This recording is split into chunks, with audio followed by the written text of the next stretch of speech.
Hi, everybody. It's Geri Swingle, and today I'm just on the fly, keeping it alive with live. If anybody saw my post earlier today, just kind of as an intro, I was just drawn to this subject of creativity, and mostly because I had a little spurt of it myself. I don't know if you saw pictures that I posted were about a project I just did yesterday using that technique called crackle paint, which I'm sure there's tons of you out there that know about it and knew about it way before I did.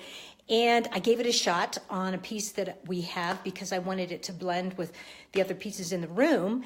And so I gave it a go. So why is this a big deal for me? Well, because that is not the thing I can't not do. It is not that. I have two sisters, Michelle and Maria, and they are amazingly creative in those types of ways. There isn't anything inside of arts, crafts, all of those types of creative work, everything from writing and poetry to creating jewelry and painting and everything you can do to a house. And those are things that they're passionate about, but not myself. So I spent years and years, I should say decades. Okay, I'm almost 60 now. And it really took until in my 50s to have this aha. And I want to share it with you because I think some of you out there could use this aha in your life. So I was reading a book, and I'll show you the cover of it in case you're interested. And this was just part of my training for being a Christian life coach. And it's called Discovering Your Natural Talents. And I've read many books that do different kinds of assessments just, to get a handle on your wiring. And it was like, okay, another book, what else? What else are they going to tell me? Well, here was the aha in this book. This is what struck me about this book. They broke down talents and strengths in a way that I have never seen before. And specifically, they went in depth about your communication style and strength inside of communicate. How do you communicate? So I can imagine that some of you out there, hi, I see you coming online. Thanks for joining me. That you think, okay, if I said how many ways do there communicate, you'd say verbal and nonverbal maybe. Or maybe you'd come up with a few more, acting or animation, maybe a few more. Okay. Well, this book just really taught me something because it broke down communication into 15 different forms. 15.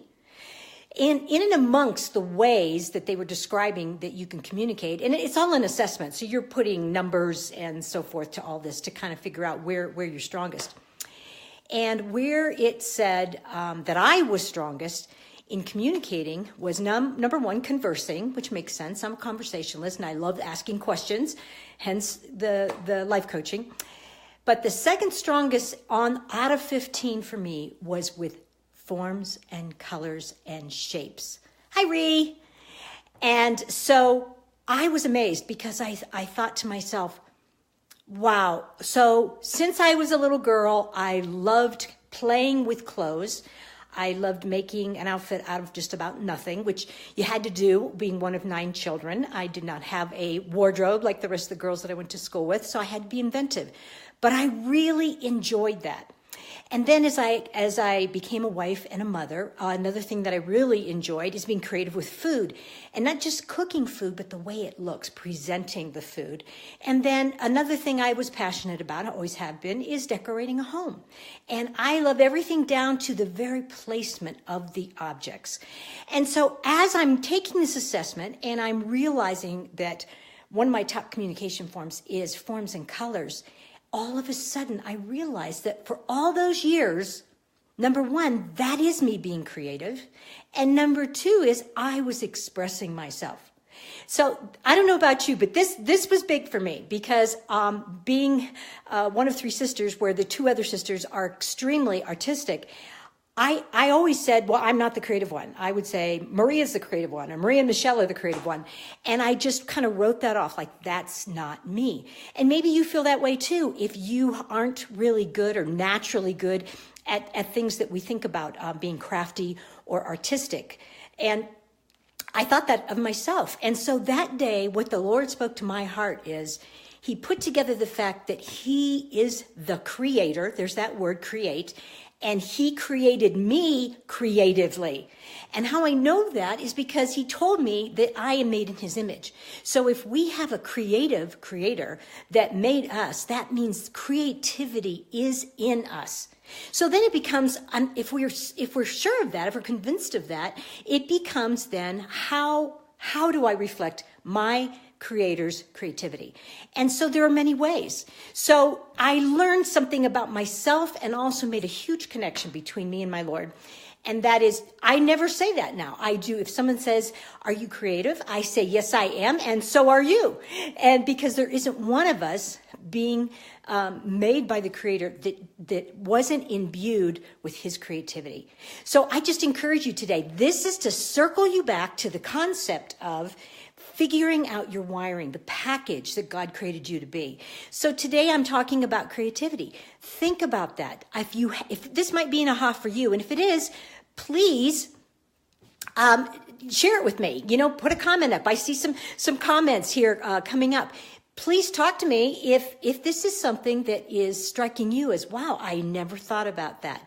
So for those of you out there that maybe compared to somebody else in your life, you say, wow, I'm just not that. I'm not artistic. I don't take naturally to painting and crafts and creating things from scratch type of thing. It does not mean you're not creative, because the creator put that in you. That part of him is in you to be creative. And so I challenge you to pray about, think about, look around, ask the people around you, take a survey of those around you. That really encouraged me, because when I was sharing this aha I had with the people closest to me, they were all saying, well, of course, Geri, that is how we see you. You're incredibly creative with clothes and colors and forms and your house and your food. And I was like, wow, I just never saw it that way. So I just want to challenge you with that. And I want to say that even though I did not take a breath the entire project, I am not kidding. I was so nervous about messing up this project of painting my ottoman, because it's a really nice piece of furniture, and I just didn't want to ruin it. And so I don't think I exhaled for any step involved. So when I was done and my husband saw it and he was all proud of me that I did this thing, he goes, so Geri, did you find like that this is something you want to do more of? And I laughed and I said, are you kidding me? I'm so glad that's over.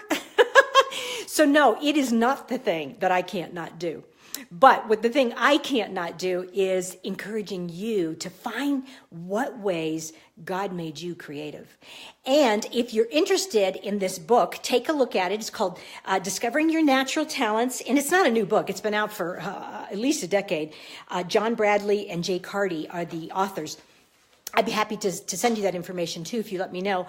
And the thing is that it's one of many ways to get a handle on just your wiring. And what I have found over the years is every kind of assessment brings something new to me about how God created me. So if you'd like help with this, if you'd like somebody to walk you through taking an assessment, anything like that, give me a holler. It's what I do, and I'm passionate about it, helping you find your passions and then live out of them. So I just want to encourage you with that today. And thanks for all the comments that I've been getting. And I just say, share it. Share our time that we have together once it's posted. And the more people that we can touch with our message of just how creatively God created you, we would just love to do it, just to broaden that audience. And in the future, I want you to know that I want to take you into my life, not just my ottoman painting, but one of these days we'll bring Ron, my husband, into this too, because he's the other half of this endeavor that God has put us in, this vision to build the body of Christ.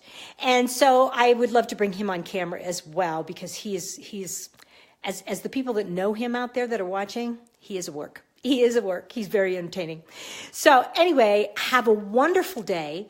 And I am praying for all of you out there that God keeps moving you forward in your journey to connect with just how wonderfully he's created you and what his purpose is for you in this season of your life. So God bless you, everyone.